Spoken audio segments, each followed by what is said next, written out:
Hello বন্ধুরা, আজকে একটা নতুন রেসিপি নিয়ে এসেছি। তো মোচা চিংড়ি করব, যার জন্য চিংড়ি মাছটা নুন হলুদ দিয়ে মাখিয়ে রেখেছি। এটা একটু আমি ভেজে নেবো আগে।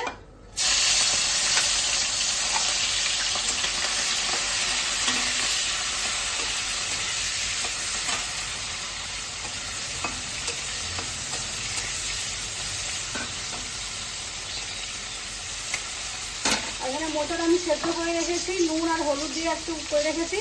এখানে আদা রসুন বাটা আছে, টমেটো আছে, পেঁয়াজ আছে আর দুটো শুকনো লঙ্কা রেখেছি।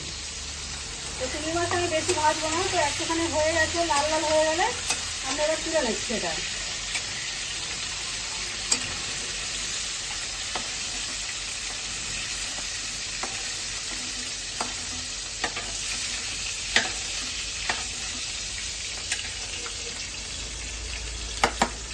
তো এই তেলে আমি একটু জিরে ফোড়ন দিয়ে দেবো,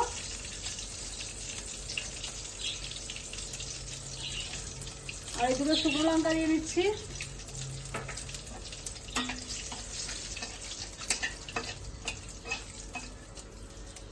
এর মধ্যে আমি পেঁয়াজ কুচিটা দিয়ে দেবো।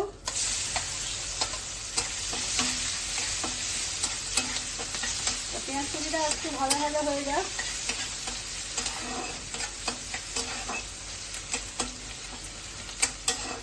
আমি রসুন আর আদা বাটা একসঙ্গে বেটে রেখেছি, এটা একটু দিয়ে দিলাম।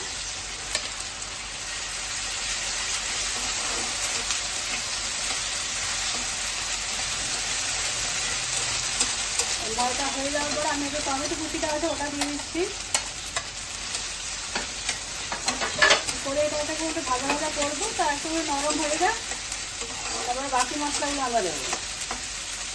এবার মশলাটা হয়ে গেছে, তো এর মধ্যে আমি একটু হলুদ গুঁড়ো দিয়ে দিচ্ছি, 2 চামচ একটু হলুদ গুঁড়ো দিয়ে দেবো।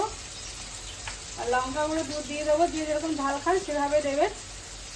আমি লঙ্কা গুঁড়ো একটু দিয়ে দিলাম, তার একটু জিরে গুঁড়ো দিয়ে দেবো, আর একটু জিরে ধনে গুঁড়ো দিয়ে দিচ্ছি। তো ভালোভাবে আমরা মশলাটাকে কষিয়ে নেবো,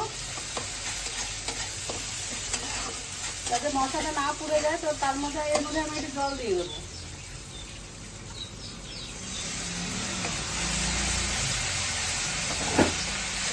মশলাটা ভালো করে একটু হয়ে যাক, তারপরে আমরা একটু তেলটা একটু ছেড়ে গেলে মশলা থেকে আমরা মোচাটা দিয়ে দেবো।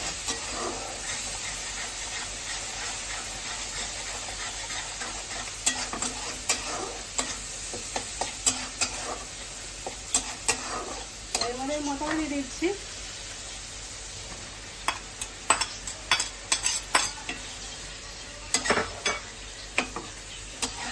ভালো করে মোচাটা এই মশলার মধ্যে এভাবে মাখিয়ে নেবো আমরা।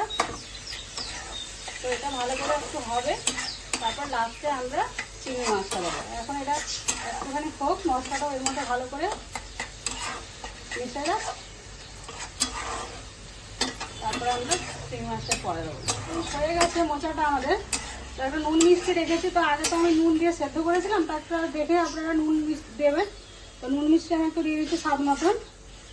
তো ভালো করে এটা নাড়িয়ে নেবো। তা খুন্তি দিয়ে আপনারা ভালো করে মোচাটাকে এভাবে ম্যাশ করে নেবেন, দিলে খেতে ভালো লাগবে। একটু শক্ত টাইপের হবে, বেশি শুকালে ভালো লাগবে না এটা।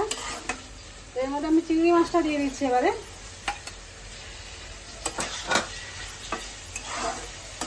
এর থেকে ছোটো চিংড়ি মাছ পেলে আপনারা রান্না করেন, আমি পাইনি, তার জন্য এরকম সাইজ দেখে চিংড়ি মাছটা রান্না করছি।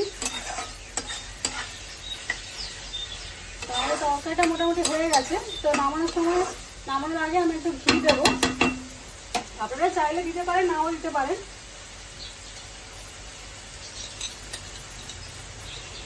এই 1 চামচ মতন আমি ঘি দিয়ে দিলাম তার মধ্যে। গ্যাসটাকে আমি বন্ধ করে দেবো।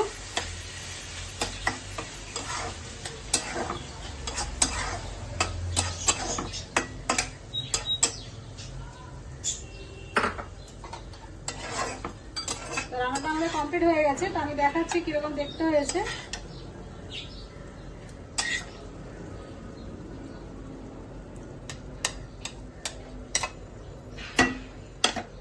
এইভাবে রান্নাটা করবেন। যদি ভালো লাগে ভিডিওটা লাইক করবেন, শেয়ার করবেন, কমেন্ট করবেন, আর গরম ভাতে খাবেন। কেমন হয়েছে রেসিপিটা আমাকে কমেন্টে জানাবেন।